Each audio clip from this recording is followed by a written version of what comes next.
how about the GCC countries? Are they going to be able to use the Strait of Hormuz? Well, you got to have a ship. So they don't have their own navies, is my understanding. They're using foreign ships. So until those foreign ships have permission, have the insurance to sell, they're not going to be taking anything out of the Gulf states unless it's an Iranian ship that goes there to pick it up. Does that make sense? Yeah. Yeah.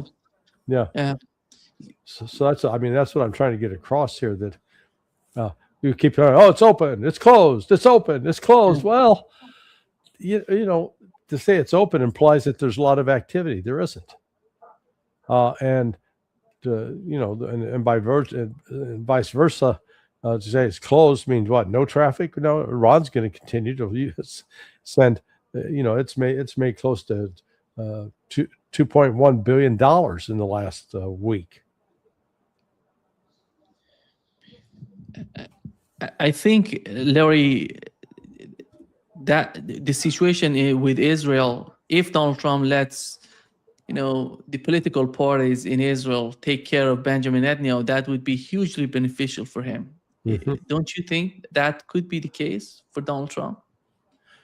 Oh, well, no, not.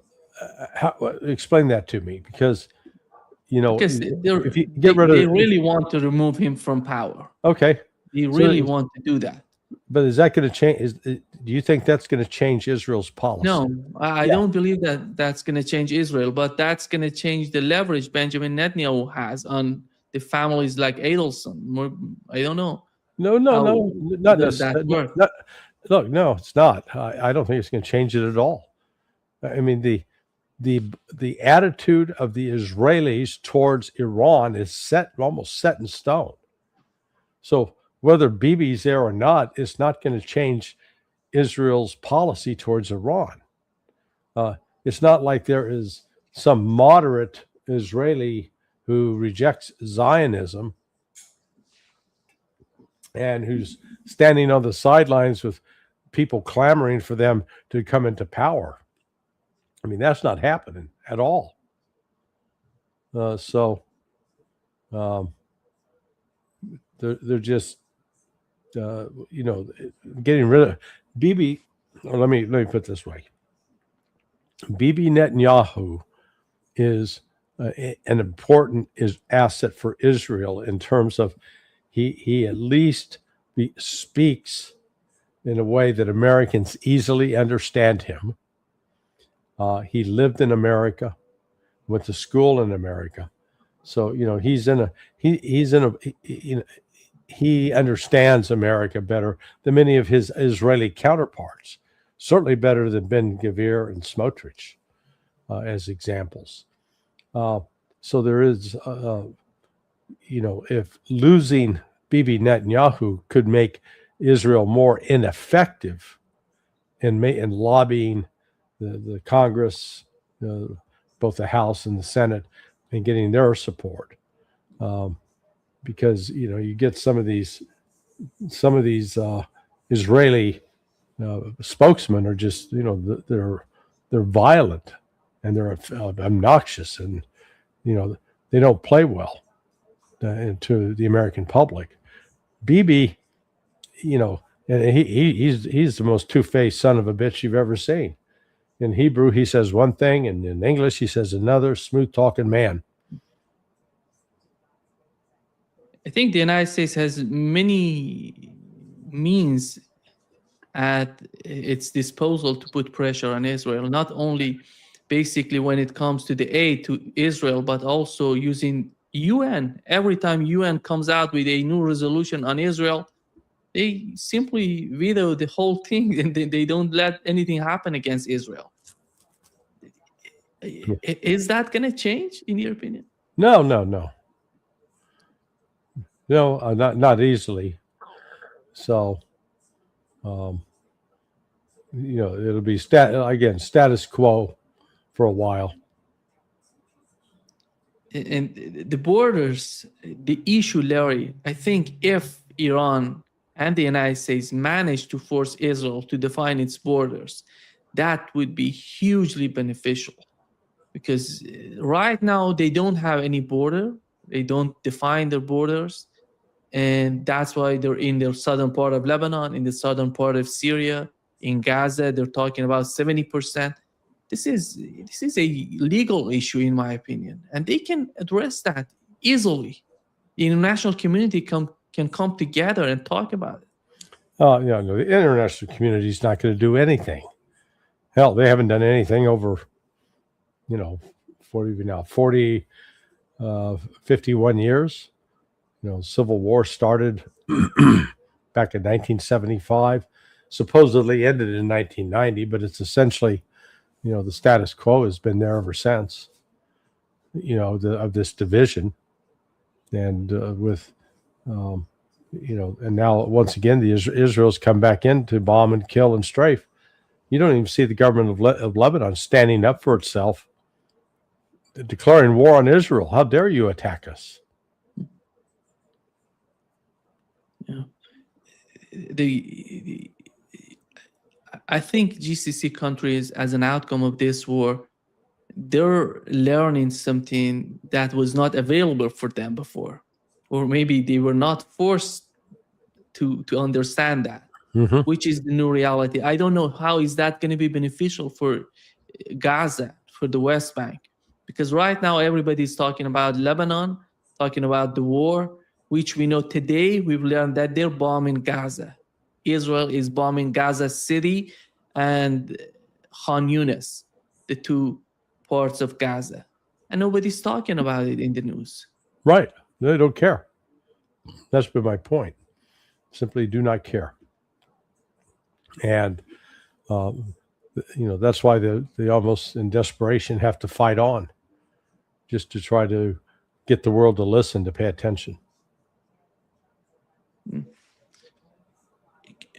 Larry, Switzerland has been a very important place for negotiations, but they have lost their position during the war in Ukraine because they took side. Right. They went. Do you think that they're in the process of repairing their picture? They're somehow getting back or retrieving that sort of idea that we had about Switzerland before? Yeah, I mean, to be perceived as neutral and to try to reinforce that very well could be. It is, they're meeting in a place called Bergenstock, which is a remote location. It's owned by, I think, the Qatari emir. They may be actually meeting at his house or his compound. Because it's not just a 4 or 5 bedroom house. We're talking a pretty substantial place. This is, you've got, I think, in the person of Qatar and Pakistan, there is strong financial interest in getting the commerce flowing again. But at the same time, Iran, I think, is making very clear that nothing is going to flow naturally or normally until the promises that are implicit in the 14-point agreement are fulfilled. Now, again, it looks like the request from Iran to the United States to get Israel back on a leash worked, because it appears that Israel is back on a leash right now. They're not out bombing, at least in Lebanon. As you say, they may be bombing in Gaza, but they've at least stopped it in Lebanon. Removing Iran from the scene, who's eager or who's willing to put pressure on Israel in the Middle East, Larry, today, with what has happened, with all this madness happening, all these countries that are Muslim or non-Muslim, who is willing to put pressure on Israel? Well, so far the one, Pakistan, and to a lesser extent Qatar, those two have been active in these negotiations. And I would say actually Oman as well, to they've done everything in their power to try to promote a peace agreement and, something that would benefit both sides. But, Israel has always, interfered and is a spoiler for the U.S. Decisions. Now, finally, it looks like Trump has said, "No, I've had enough of this. We're not going to put up with this." And and now we got to have some more face-to-face talks in Switzerland. Yeah.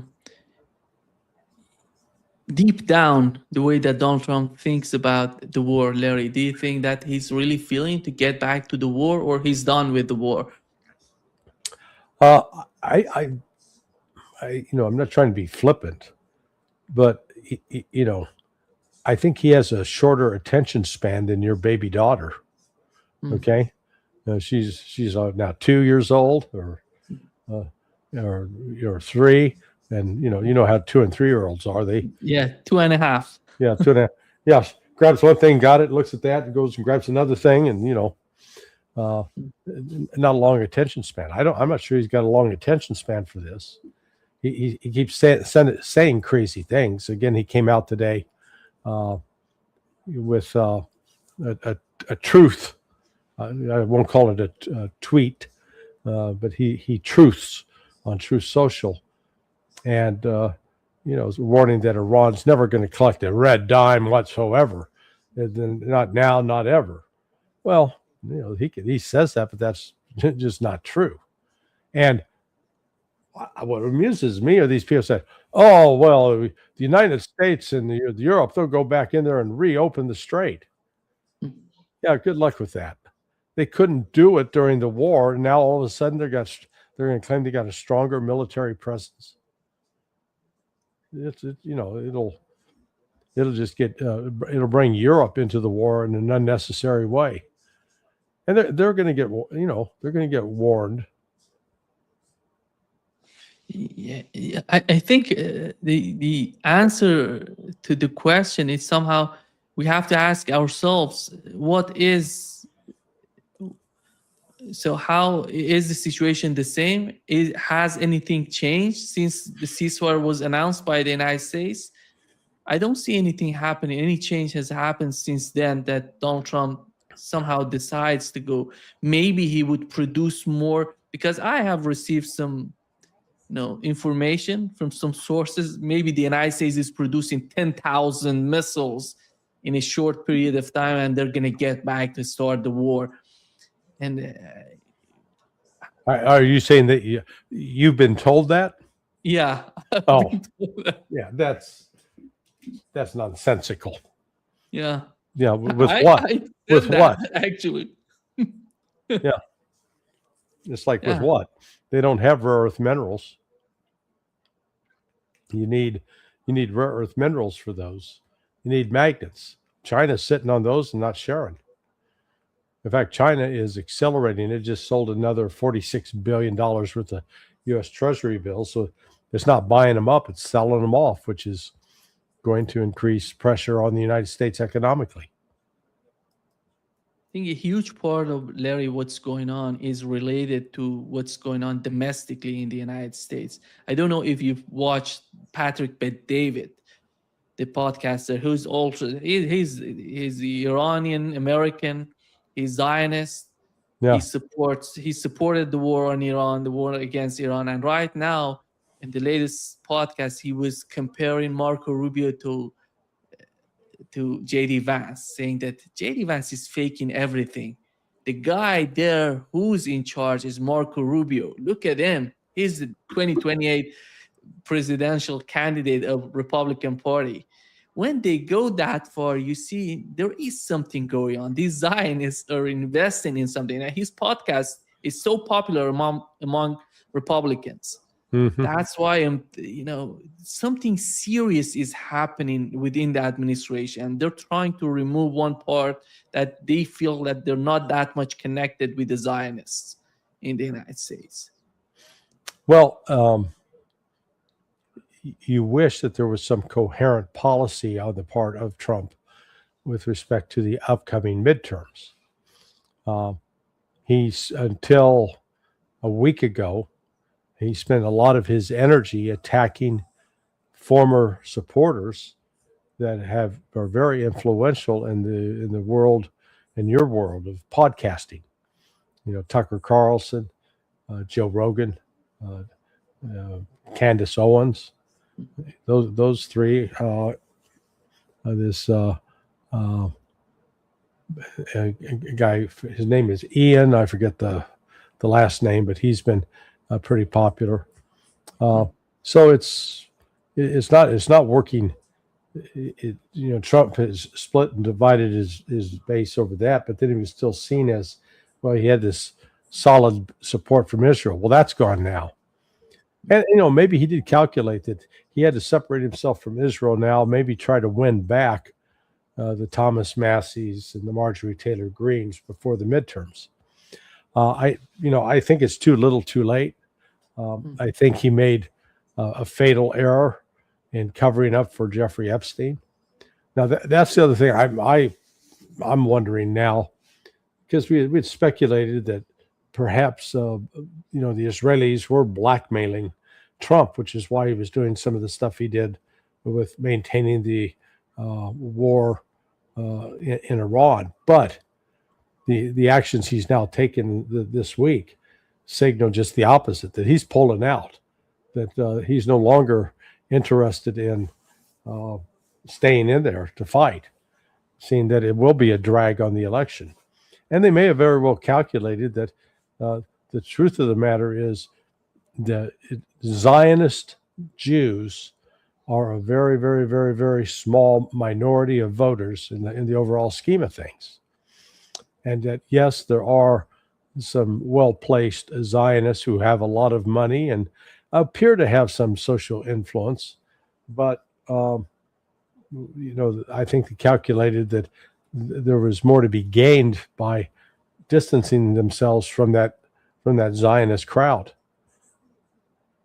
These Zionist Jews, something like 10% of the Jews in the United States, because most of the Jews that I talk with basically are against Israel.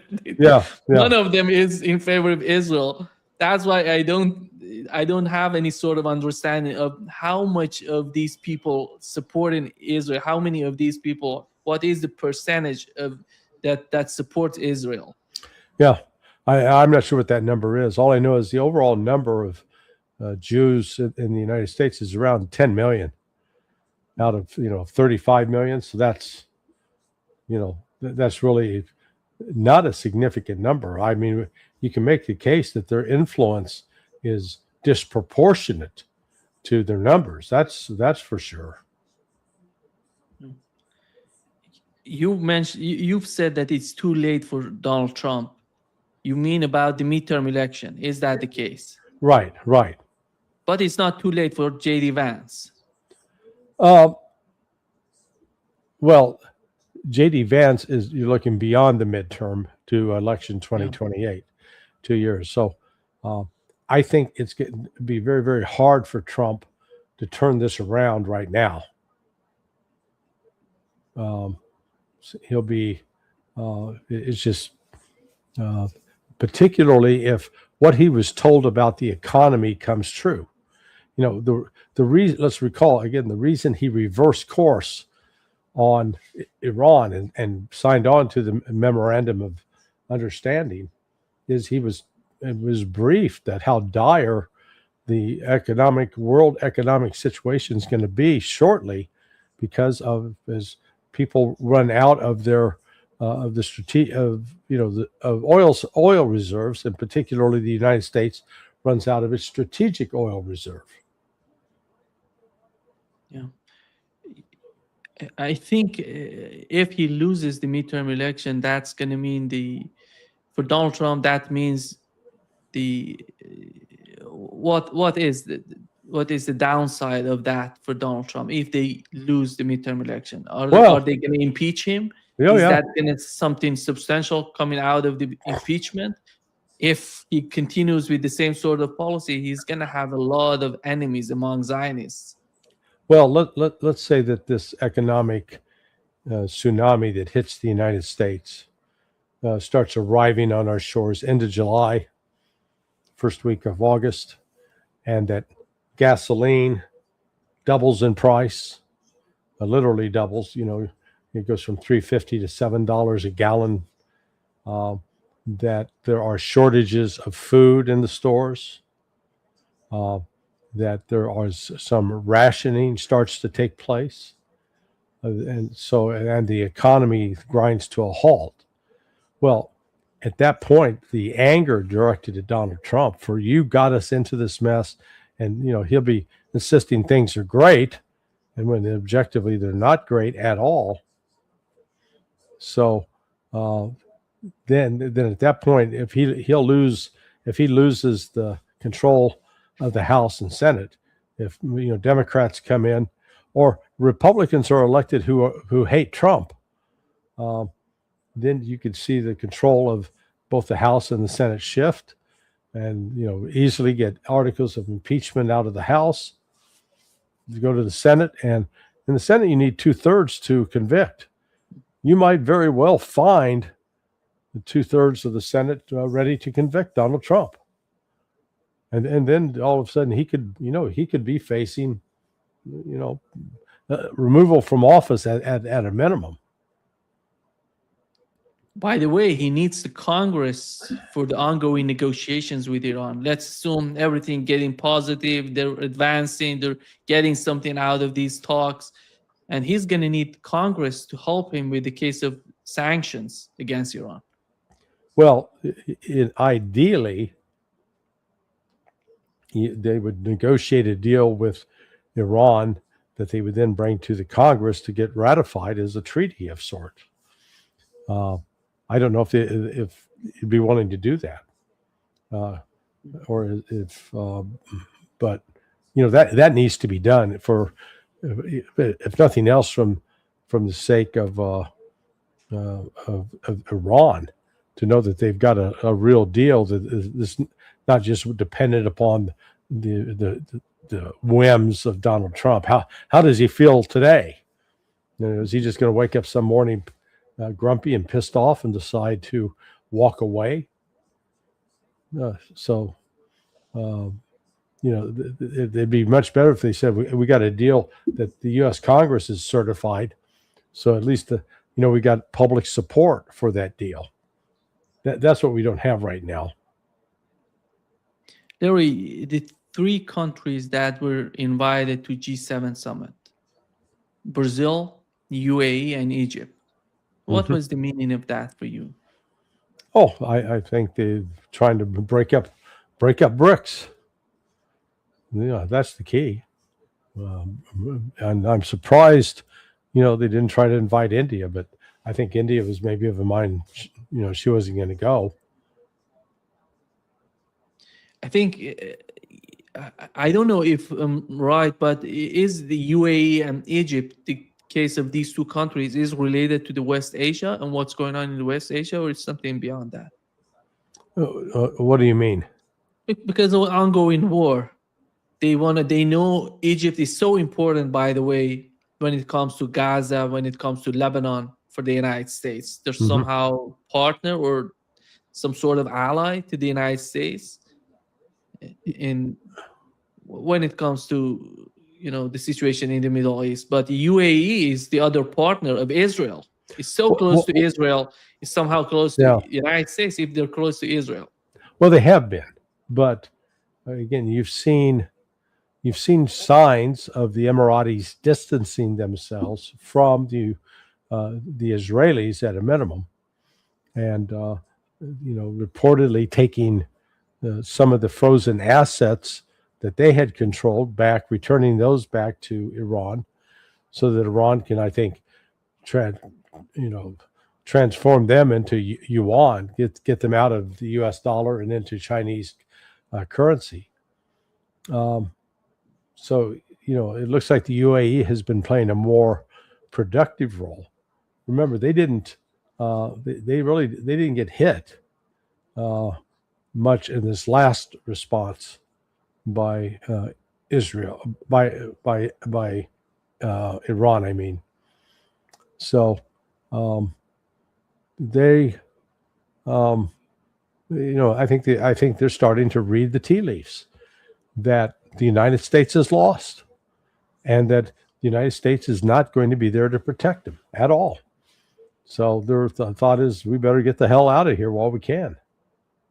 And at the same time, I think they're being talked to by China and by Pakistan, and they may see a way that we can extricate ourselves from this situation. We don't have to rely upon the protection of the United States. We're going to have something better. We'll have let's say a joint Arab Muslim defense force to protect us. I think India was there in February 26th. Yeah, they were there two or 3 days before the war started in Israel. I don't know if they were in the UAE. Yeah, but they participated in the G7 summit. India was there. I don't think so. Were they? Yeah. I think they were. I don't know, if I'm not sure about that. Yeah, I think the G7 is United States, Canada, UK, Germany, France, Italy, and Japan. Yeah. So that's the 7. India was not there. They may have been as an observer, but they weren't there as a participant. Yeah, observer. They were there. Yeah, I have the picture here. Modi is there. Oh, Modi was there? Modi's there, yeah. Modi's there. Sisi is there. Yeah, they're all there, yeah. And I think I don't know how do they feel about Brazil, but Brazil is so tricky for the United States here in Latin America, Larry. And they have a strong feeling toward what's going on in Gaza, in Brazil.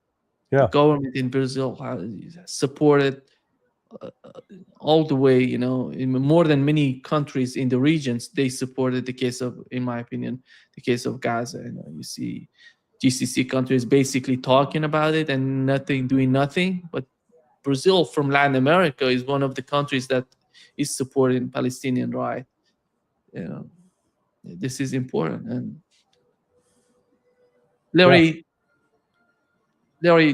tomorrow we're going to learn what would happen with the negotiations, if there is, because you said you're not sure if there would be any sort of negotiation. Yeah. I mean, it looked like it wasn't going to happen. Now it's going to happen. So they've obviously had some breakthrough.